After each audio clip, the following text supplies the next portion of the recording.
الأمي وعلى آله وسلم تسليما أعوذ بالله من الشيطان الرجيم بسم الله الرحمن الرحيم قل لمن ما في السماوات والأرض قل لله كتب على نفسه الرحمة ليجمعنكم إلى يوم القيامة لا ريب فيه الذين خسروا أنفسهم فهم لا يؤمنون وله ما سكن في الليل والنهار وهو السميع العليم قل أغير الله أتخذ وليا فاطر السماوات والأرض وهو يطعم ولا يطعم قل إني أمرت أن أكون أول من أسلم ولا تكونن من المشركين. ترجمہ: اے محمد صلی اللہ علیہ وسلم، آپ ان سے پوچھئے کس کا ہے جو کچھ ہے آسمانوں میں اور زمین میں؟ آپ فرما دیجئے کہ اللہ ہی کا ہے۔ اللہ رب العزت نے اپنے آپ پر مہربانی کو لازم قرار دے دیا۔ البتہ اللہ تعالیٰ تم کو قیامت کے دن تک جمع اٹھائیں گے، جس دن میں کوئی شک نہیں ہے۔ وہ لوگ جنہوں نے اپنا نقصان کیا سو وہی ایمان نہیں لاتے، اور اللہ ہی کا ہے جو کچھ ہے آرام کرتا رات میں اور دن میں، اور اللہ تعالیٰ سب سے زیادہ سننے والے، سب سے زیادہ علم والے ہیں۔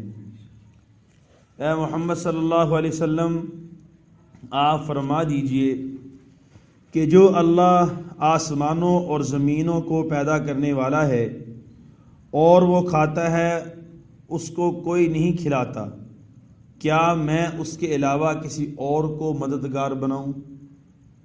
آپ فرما دیجئے کہ مجھ کو حکم ہوا ہے کہ میں سب سے پہلے فرما بردار ہو جاؤں، اور اے محمد صلی اللہ علیہ وسلم، تو شرک کرنے والوں میں سے مت ہونا۔ تو یہاں سے اللہ رب العزت کفار مکہ اور تمام مسلمانوں کو اس بات کی دعوت دے رہے ہیں کہ اللہ رب العزت کے ساتھ جڑنا چاہیے۔ جیسے کہ گزشتہ درس قرآن میں آپ حضرات نے سنا تھا کہ کیسے کفار جو ہے عجیب عجیب فرمائشیں کرتے تھے اور انبیاء کا مذاق اڑاتے تھے۔ تو اللہ تعالیٰ فرما رہے ہیں کہ آپ ان سے یہ سوال کیجئے، تم جو نبیوں کو تنگ کرتے ہو، گویا کہ تم یہ سمجھتے ہو کہ تم سے بڑی پاور کسی کے پاس نہیں ہے، یا تم سے زیادہ اختیار کسی کے پاس نہیں ہے، یا تم سے زیادہ بادشاہی اور حکمرانی کسی کے پاس نہیں ہے، تو ان سے پوچھو پہ جو کچھ آسمانوں میں ہے اور زمین میں ہے یہ کس کی ملکیت میں ہے؟ کون اس کا مالک ہے؟ کون اس کو چلا رہا ہے؟ یہ جو تمہیں پرندے اڑتے ہوئے نظر آ رہے ہیں اور سمندروں کے اندر سمندری مخلوق تمہیں تیرتی ہوئی نظر آ رہی ہے، اور یوں بادلوں کا ٹنو ٹن پانی لے کے اڑتا ہوا نظر آ رہا ہے، اور سورج کا نکلنا، چاند کا نکلنا، اور بچے کا پیدا ہونا، لوگوں کی موت، لوگوں کی زندگی، اور پھل پھول، باغات، زراعت اور ساری دنیا کے نظام، یہ بتاؤ یہ کس کی ملکیت میں؟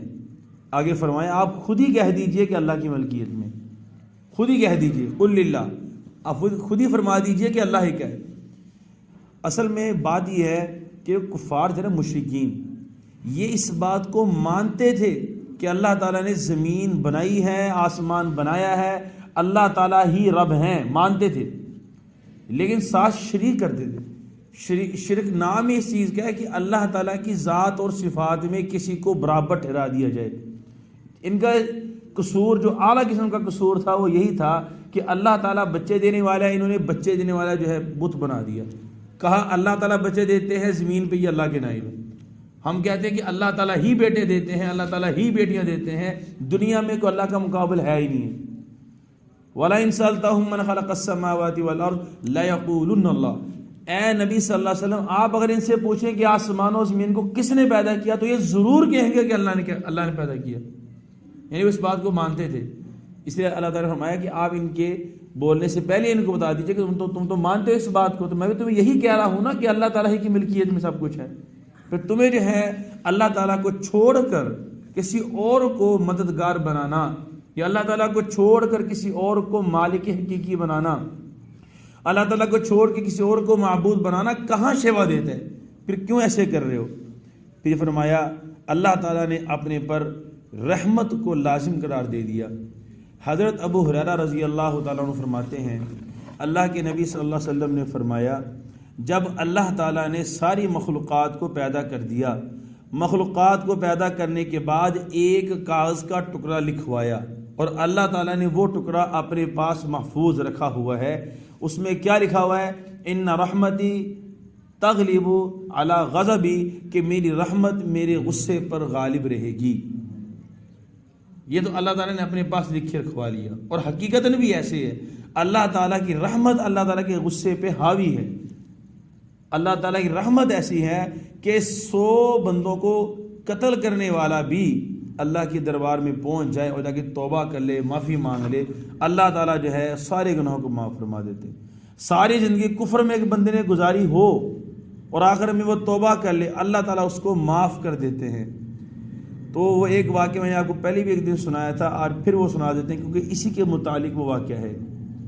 جس بندے نے 99 قتل کیے تھے اور قتل کرنے کے بعد اب اس کے دل میں توبہ کرنے کی خواہش اٹھی تھی کہ میں اب توبہ کر لوں، تو توبہ کے ارادے سے وہ ایک بندے کے پاس گیا، تو اس کو جا کے بتایا میں نے 99 قتل کیے ہیں. اس نے کہا کہ اتنے زیادہ قتل کیے تو تیری تو معافی نہیں ہے. اسی لیے فرماتے ہیں کہ اگر آپ نے کسی سے مسئلہ پوچھنا ہو، سب سے پہلے تحقیق کریں کہ یہ بندہ خود صحیح ہے کہ نہیں ہے، اس کا اپنا علم کیسا ہے، پھر اس سے مسئلہ پوچھیں. آپ اگر ایسے بندے کے پاس جائیں گے جس کو مسئلے کی میم کا پتہ نہیں ہے، اس کو قرآن پاک کے قاف کا پتہ نہیں ہے، اسلام کے الف کا پتہ نہیں ہے، باقی تو دور کی بات، اس کو نام ہی نہیں پتہ کہ اسلام ہوتا کیا ہے، جب آپ اس سے جا کے مسئلہ پوچھیں گے تو آپ کو بالکل 100% وہ ضلالت کے گمراہی کے راستے طرف گھما دے گا. حالانکہ مسئلہ اتنا آسان ہوتا ہے کہ بندہ اگر اس کو سمجھ لے تو کوئی مشکل نہیں ہوتی. اب وہ علم والا بندہ نہیں تھا، ایسے کسی کے پاس چلا گیا تو اس نے تیری تو مغفرت نہیں، اس نے اس کو بھی قتل کر دیا، تو 100 قتل ہو گئے. اب کسی نے بتایا کہ تم نے توبہ کرنی ہے تو پاس ہی نیک لوگوں کی بستی ہے جہاں پر جا کے تیری توبہ ہو سکتی ہے. اصل بات پتہ کیا ہے؟ جس ماحول میں آپ رہیں گے وہ ماحول آپ پہ اثر کرے گا. یہ ایک ہم پھل لے لیتے ہیں، پھل کو اگر آپ اٹھا کے فریج میں رکھ دیں گے تو پورا کا پورا پھل جو ہے اس فریج کے ماحول کی وجہ سے، ٹھنڈک کی وجہ سے سارا کا سارا ٹھنڈا ہو جاتا ہے. تو کیا مطلب یہ بات سمجھانا چاہ رہا ہوں کہ کسی ماحول کے اندر آپ جائیں گے تو وہ ماحول آپ پہ اثر کرے گا. تو آپ کو سب سے پہلے گناہ چھوڑنے کے لیے ماحول چھوڑنا ضروری ہے. تو اسے کہا کہ آپ فلاں بستی میں چلے جائیں، وہاں پر سارے اللہ والے لوگ رہتے ہیں، دیندار لوگ رہتے ہیں، تمہیں وہ بتائیں گے اس مسئلے کا حل، تمہاری توبہ وہاں قبول ہو سکتی ہے، آ جاؤ. اور رستے میں جا رہا تھا، جاتے اس کی موت آ گئی. اب جو ہے اللہ تعالیٰ کا نظام عجیب ہے، جنت کے فرشتے بھی آ گئے، جہنم کے فرشتے بھی آ گئے. جنت والے کہہ رہے ہیں ہم لے کے جائیں گے، جہنم والے کہہ رہے ہیں ہم لے کے جائیں گے. دونوں کا آپس میں جھگڑا ہو گیا. دلیل کا دے رہے ہیں. جنت والے کہہ رہے ہیں کہ توبہ کے ارادے سے نکلا تھا تو توبہ کے ارادے کرنے سے ہی اللہ تعالیٰ جو ہے اس کے گناہ کو معاف کر دیتے ہیں اگر بندہ پورا نہ کر سکے، تو لہٰذا اس کو ہم لے کے جائیں گے.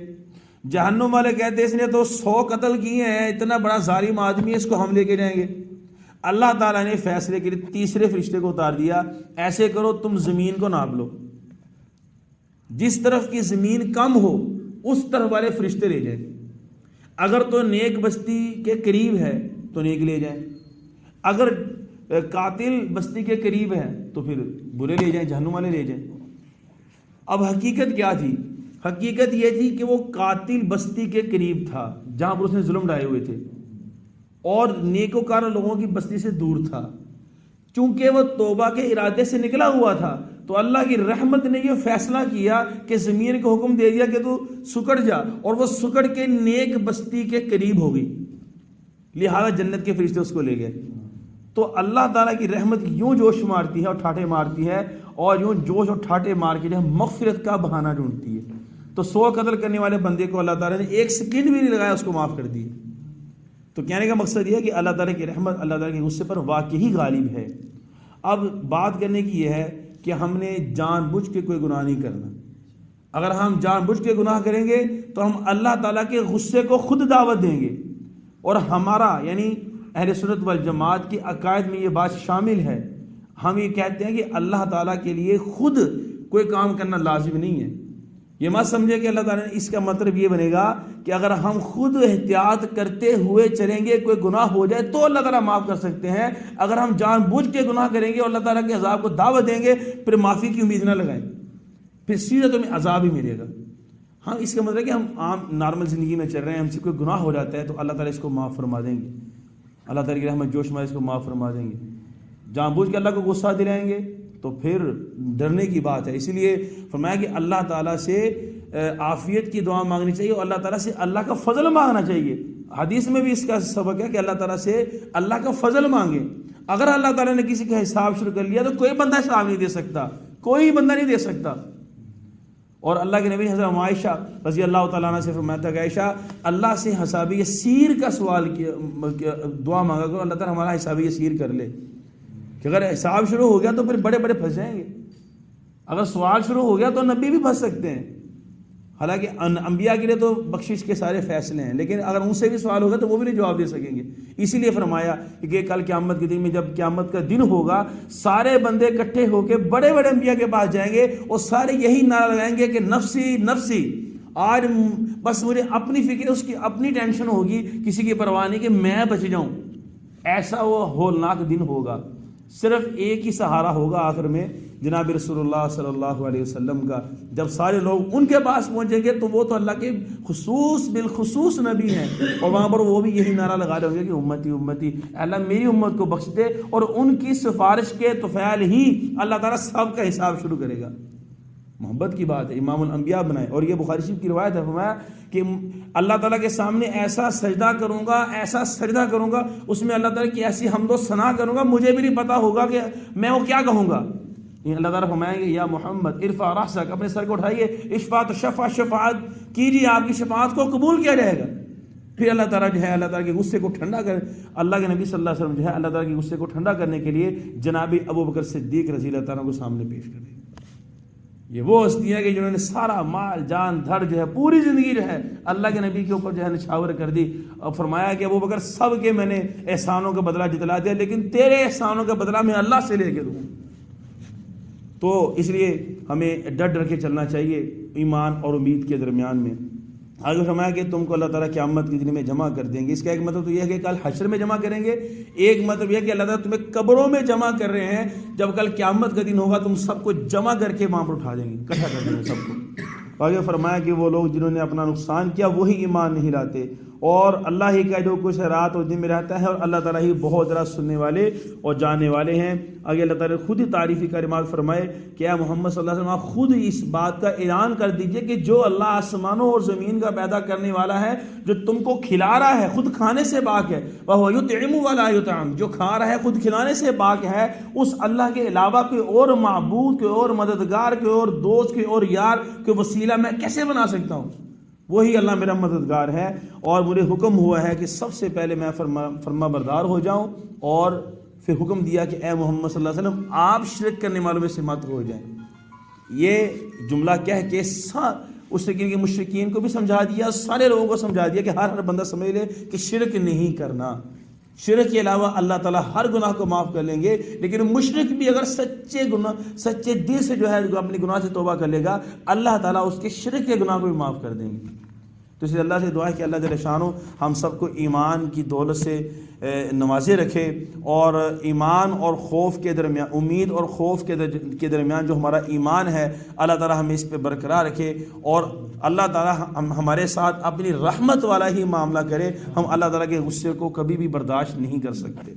بسم اللہ الرحمن الرحیم. اللہم انت السلام ومنک السلام, تبارک ربنا وتعالیت یا ذا الجلال والاکرام.